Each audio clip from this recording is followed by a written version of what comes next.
In the South, the War of 1812 was primarily fought by Native American tribes which allied themselves with Great Britain. Who were these tribes? What were the major battles?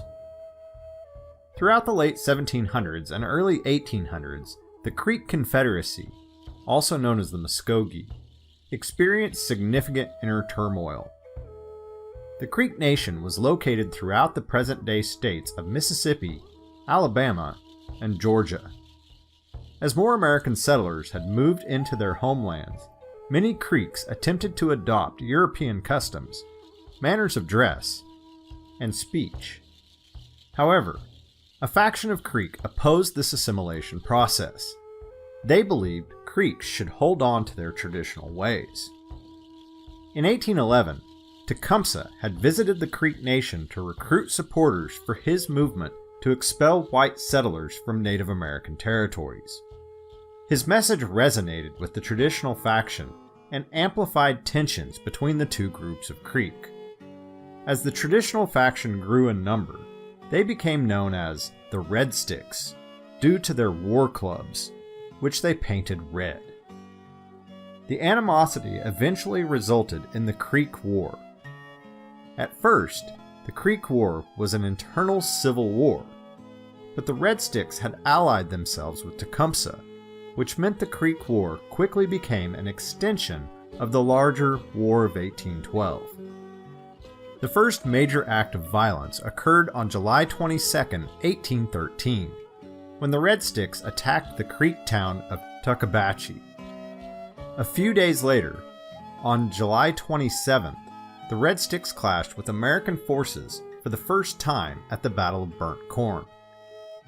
A month later, Red Sticks also attacked Fort Mims, which resulted in the slaughter of 400 settlers.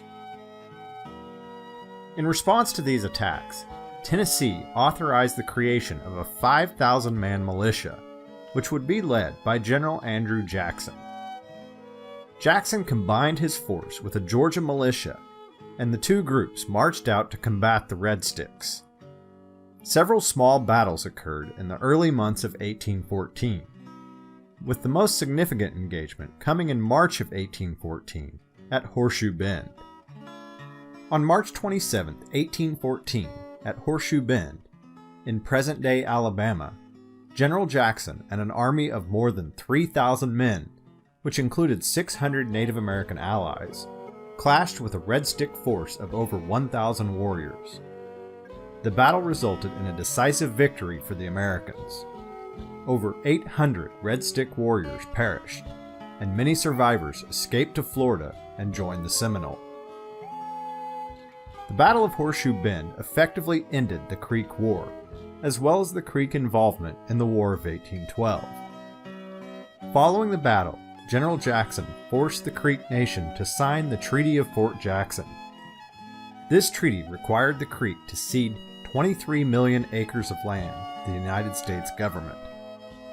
This sizable piece of land even included territory which had belonged to the Creek who had allied themselves with the United States. Jackson would continue fighting against Native Americans and the British in the South throughout the remainder of the war.